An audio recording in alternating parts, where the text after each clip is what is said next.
You're not imagining it. Modern gaming really does feel overwhelming. Once upon a time, you'd pop in a disc, hit start, and lose yourself in a world. Now, just choosing a game feels like a chore. Your backlog is endless. Your favorite franchises demand 100 hours. And somehow, even fun feels like work. So, what changed? Why does gaming, something meant to relax us, now feel like an unpaid internship with way too many options and not enough joy? It's not just you.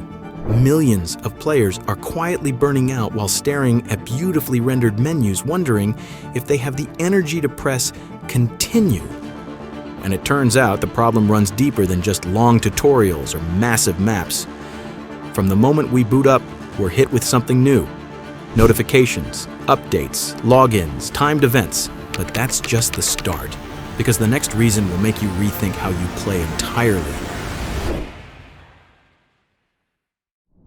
It's never been easier to access games, and that's part of the problem. Steam sales drop 20 new temptations every week. Game Pass offers hundreds of options. PlayStation Plus floods your dashboard, and before you've finished even one title, 5 more have launched, each one begging for your time. This endless buffet sounds amazing, until decision fatigue kicks in.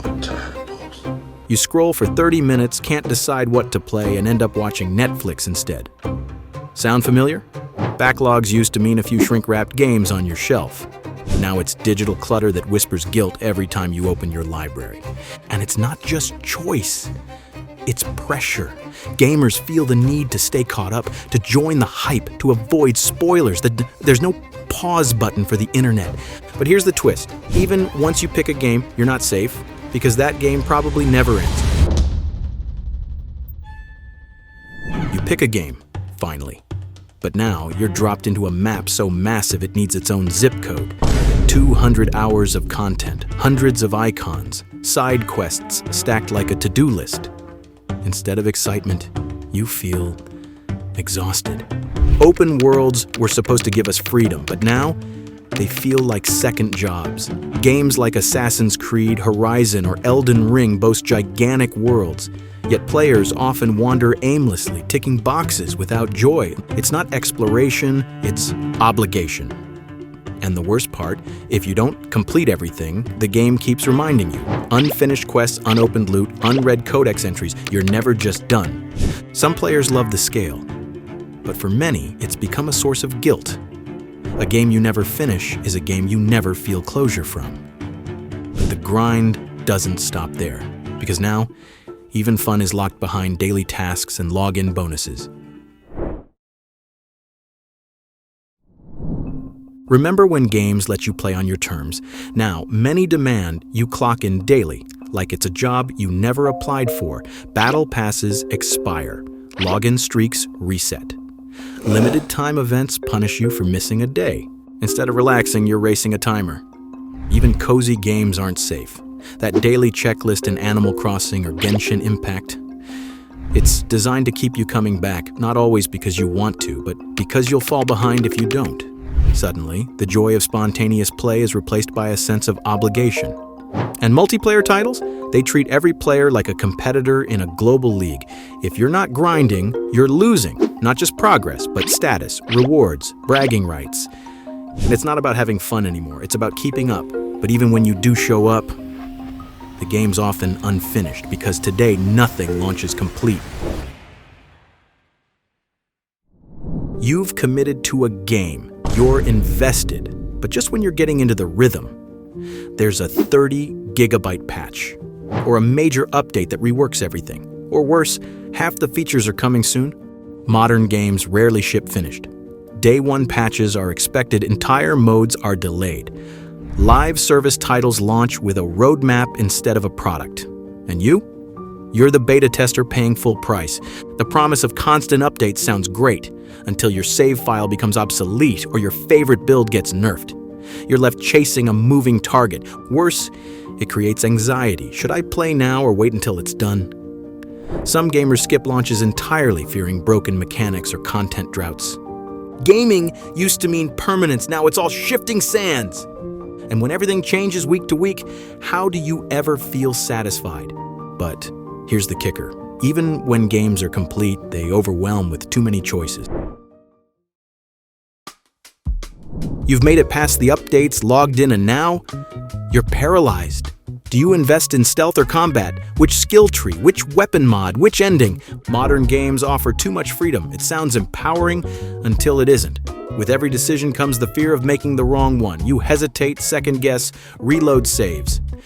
What was supposed to be fun becomes mental gymnastics. In classic RPGs, choices were limited but meaningful. Now, with 10 dialogue paths and dozens of branching outcomes, many players feel overwhelmed instead of immersed.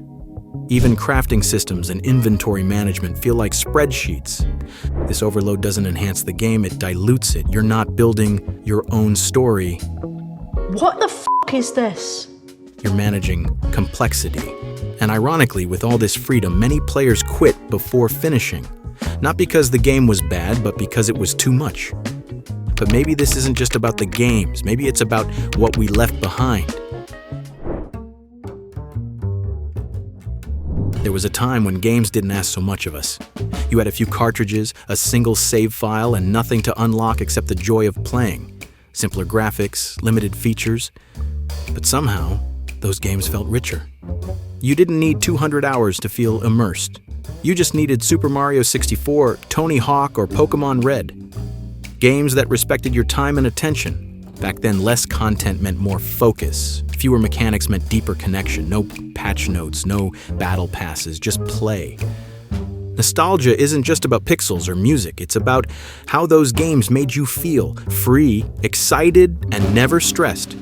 You didn't worry about meta builds or login streaks. You just played for the love of it. So maybe the question isn't why is gaming overwhelming now? Maybe it's what did we lose when everything got bigger, louder, and busier? And that brings us to the breaking point.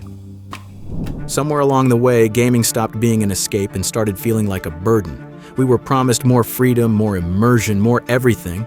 But what we got was more pressure, more systems, and more noise. You're not crazy for feeling exhausted. Today's games are designed to keep you hooked, not necessarily happy.